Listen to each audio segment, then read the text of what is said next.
Greetings and salutations, Second Star right back with some more Raid Shadow Legends, and today we're going to be going over Vergis. Vergis is a defense champion from the High Elf faction. He has been probably sitting in most people's vaults for a very long time. Before patch 1.14, he was very underwhelming. I'm struggling to find a use for him back in the day until the patch dropped. But now, patch 1.14 has given him some additional abilities, and we can evaluate whether or not these buffs warrant a place in our rosters. And this is also a request from a commenter who's asked me to review this champion when the patch dropped. And so let's see if any improvements have been made since patch 1.14. Okay, I can tell you right away, they did not improve his A1. His A1 attacks one enemy, has a 40% chance of placing a 30% reflect damage buff on a random ally for 2 turns. Okay, now personally I have a couple of problems with this. One, reflect damage is not a really great skill. It's okay, but it depends on who's getting the reflect damage. If the reflect damage is going on a low defense champion, so therefore the converted percentage of damage coming back to the attacker will be high, then it's okay. But having it be random, it can go on a high defense champion, and the reflecting damage can be super low, just nominal. It's something that you don't even barely recognize. So in that regard, not a very good skill. I would be happier if it was on all allies. That'd be kind of cool, but it just was not to be. So this skill, even though it's based on defense and does hit kind of hard when you have his defense high, it's just the extra bit here, the reflect damage, I feel is lacking. You can put 4 books into it if you so desired. There's 2 books in here, as you can see, but I didn't do that for these, for the skill. I did it for the other skills. Okay, so let's move on to Aegis. His A2 places a 15% continuous heal buff, a 15% increased speed buff, and a 30% reflect damage buff, again, on a target ally for 3 turns. Okay, so you can choose where this one goes. In this first part of his skill, this is the way he was originally. The second part of the skill is what they added as the buff. Alright, so you can see all the stuff he does in that first line there. It's okay, 15% continuous heal is always nice. The increased speed kind of works against continuous heal and the reflect damage, but that's okay. You're not really considering that when you get that buff. It's also on a 4-turn natural cooldown that you can get down to 3 turns with only 1 book. So that is really cool. The best part of it is that means it's a 3-turn defensive cooldown, because the part they buffed was that he now places a 50% ally protection buff on all allies for 2 turns, and then an increased defense buff on this champion for 2 turns. So he's joined the pantheon of 3-turn defense skill champions, which is always a good thing. It's always good to see more ally protect champions in our roster. Unfortunately, as far as if you're going to make a tier list of ally protect champions, he would certainly not be at the top. He's no miscreated monster, he's no Jarek, but he does have the skill. So if this is the only ally protect champion you have, there's potential for him to help you with some dungeon content. Okay, and then let's go on to his passive. His passive effect places a shield buff on this champion equal to 10% of their max hit points for 2 turns whenever the champion loses 10% or more of their max hit points from a single hit, which happens often. That's not really a concern as long as you're pushing content. The active effect places a 15% continuous heal buff on this champion for 2 turns every time the hit points drops below 50%. So those things work in concert really nicely. He gets a continuous heal every 2 turns. 4 turns every time the hit points drops below 50%, and they get the shield buff. So these things happen concurrently. It's really cool to see it in action. This is actually really neat. You can get it down again to a 1-turn cooldown from its native 3 turns. So pretty sweet. And so as you can see, excuse me, there's only 2 books here, 1 book on this skill, and 4 books on the A1. So this is before Plarium decided that you need like an orgy of books to get anything accomplished in the game. So in that regard, a small investment in books can really bring out the best in this champion. So I was lucky that I didn't have to use all of those books to max out the skills I wanted. I wanted the passive down, I wanted the A2 down, and I got it with only 2 books wasted on the A1. I did not invest in any masteries in this champion. However, What we could do is just go down and get the shield masteries if you were so inclined.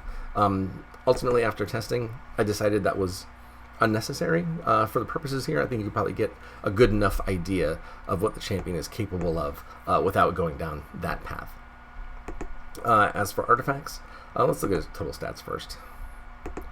Okay, so he's level 50, so this is mid-game, you're pushing content, you're getting into the dungeon levels, it'll get you the 6-star gear that you want, and he can help you get there with his Ally Protect. It is a little bit funky in that he's Ally Protect but defense based, so you really want to stack defense, but you also want to stack hit points, so he's kind of like a lot of other champions in that regard. It's just sometimes it's difficult to juggle those two stats to make a useful whole. But I did the best I could with what I had. I got him to 27,000 hit points, 1,100 attack, 2,500 defense, 107 speed, which is fine for my purposes.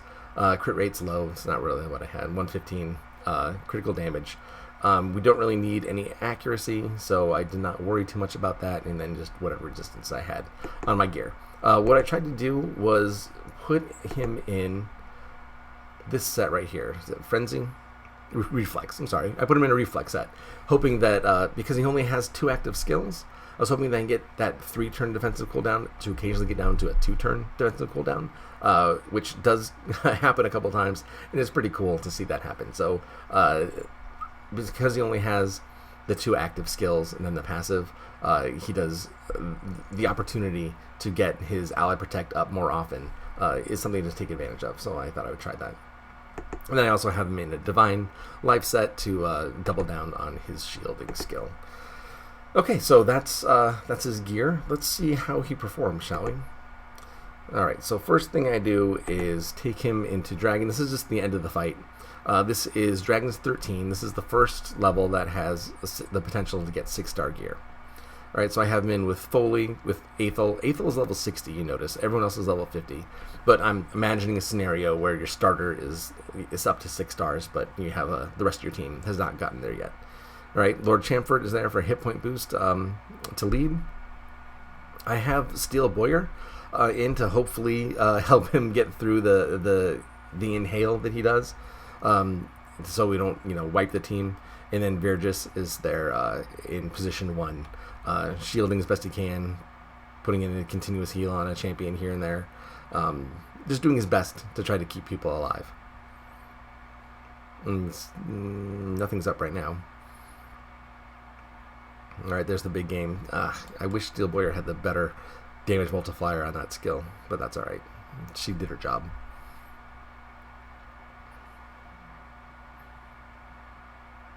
Alright, and we are almost done.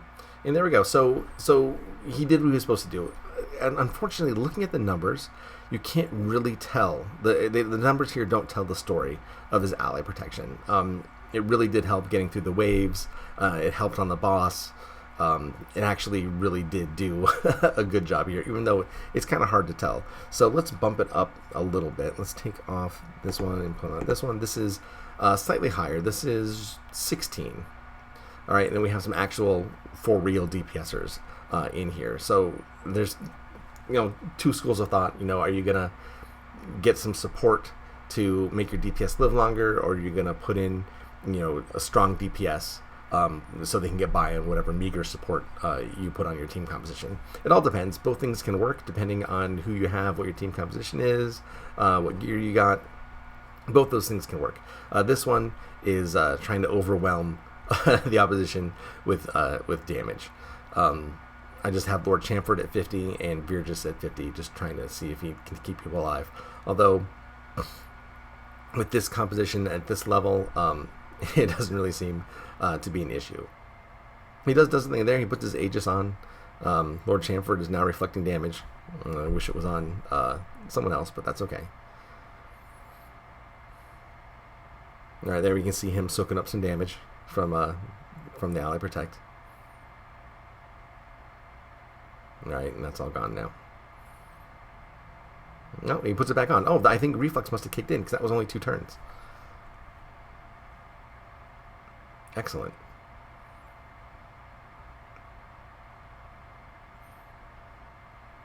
All right, and I remember when I was talking about over my patch notes, I was worried about the reflex set or the relentless set being nerfed, but as you can see, Whisper just went three times right there, and she's going again here.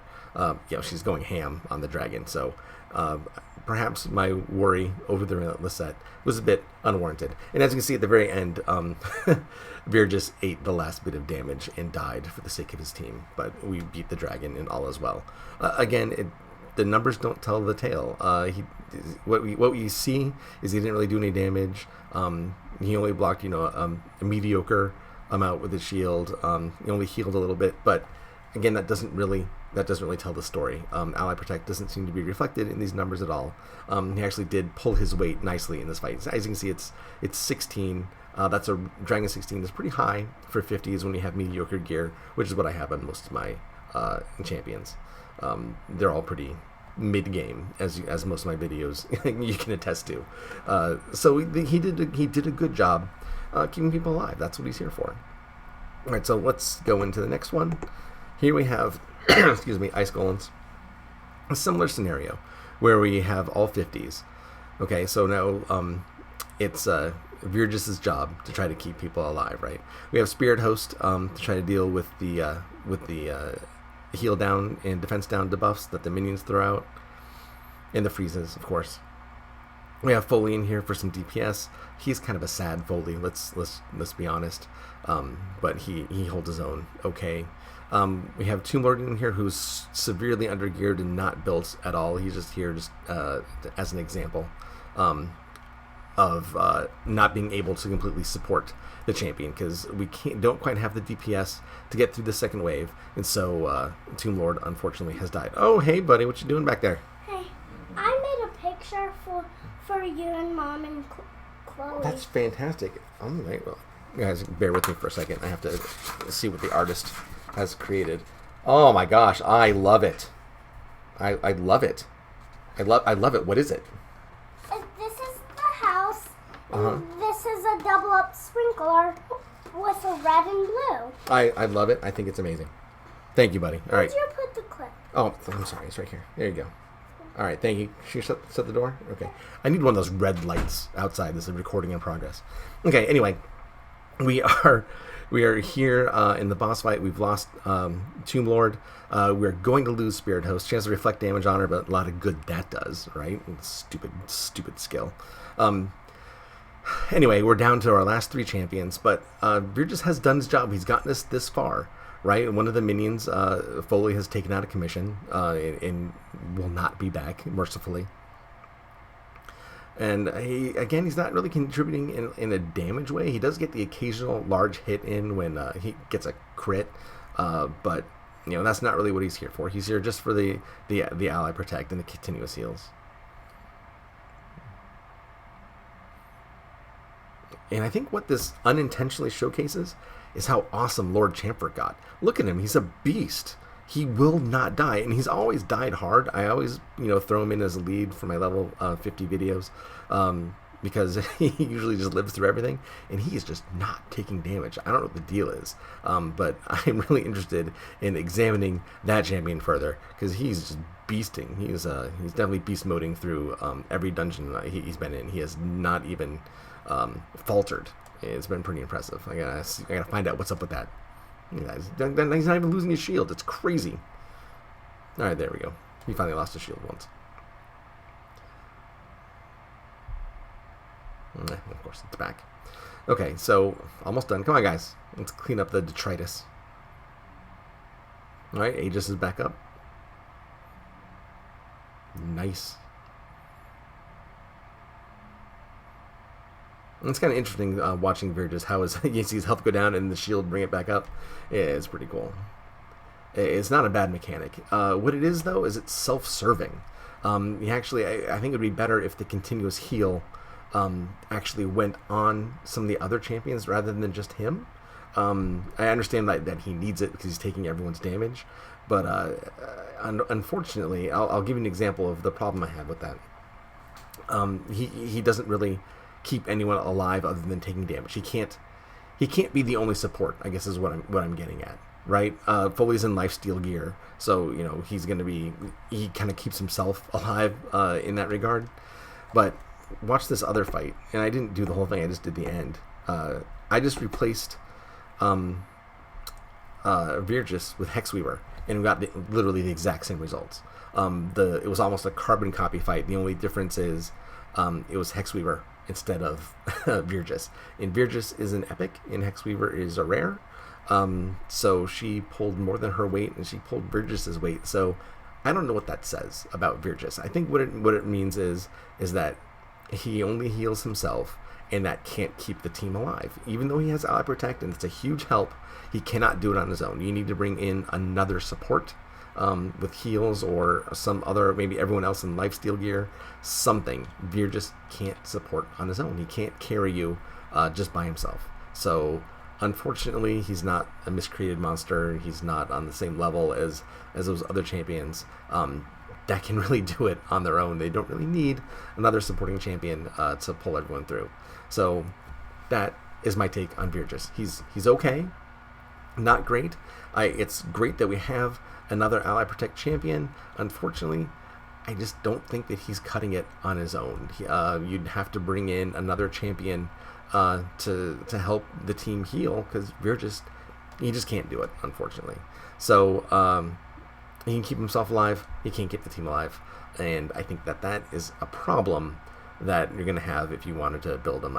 You see, I didn't bring him to 6 stars. I just don't see an extended amount of utility past mid-game with Vergis, unfortunately.